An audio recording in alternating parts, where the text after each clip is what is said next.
একদিন ঢিকালায় কাটিয়ে এবার আমরা বিজরানি জোনে আরেকটা রাত কাটাবার জন্য এলাম। আসার পথে রামনগর থেকে বাজার করে তারপরে এই ঢিকালা জোনে পারমিট করে আমরা বিজরানি জোনে ঢুকবো। এটার ব্যাপারে পরে বলবো। এই আমরা বিজরানি জোনে ঢুকলাম।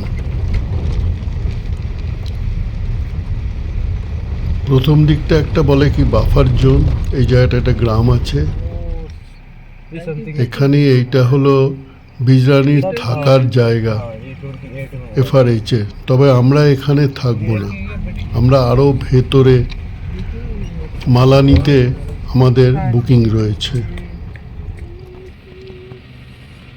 যাওয়ার পথে একটা ময়ূরকে দেখতে পেলাম। দেখি বিজরানি জোনে কি কি দেখতে পাই। বিজরানি জোনে যাওয়ার পথ, হরিণ, শিংওয়ালা হরিণ ঘুরে বেড়াচ্ছে। এটাও বেশ ডেন্স ফরেস্ট।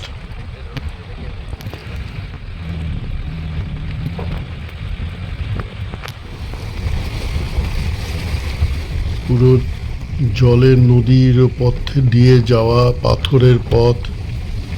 সাফারির জিপে বেশ ঝাঁকুনি লাগে এই বয়সে।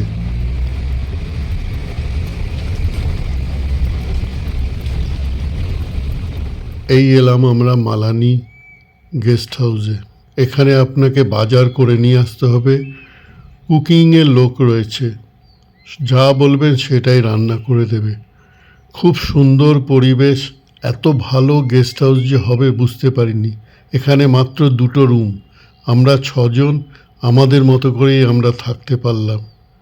আনন্দ করা বলুন, যা বললাম যেরকমভাবে বললাম, এমনকি আমাদের মিসেসরাও রান্নাঘরে লেগে পড়লেন।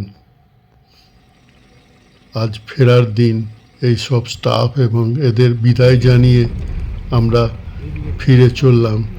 আমাদের জিম করবেটের যাত্রা শেষ। সে ভোরবেলা হরিণ দেখতে দেখতে ফিরে চলেছি। আমরা এবার যাব রামনগর। আমাদের উত্তরাখণ্ড বলুন বা কুমায়ুন সব যাত্রা শেষ। এবার আমরা দিল্লির পথে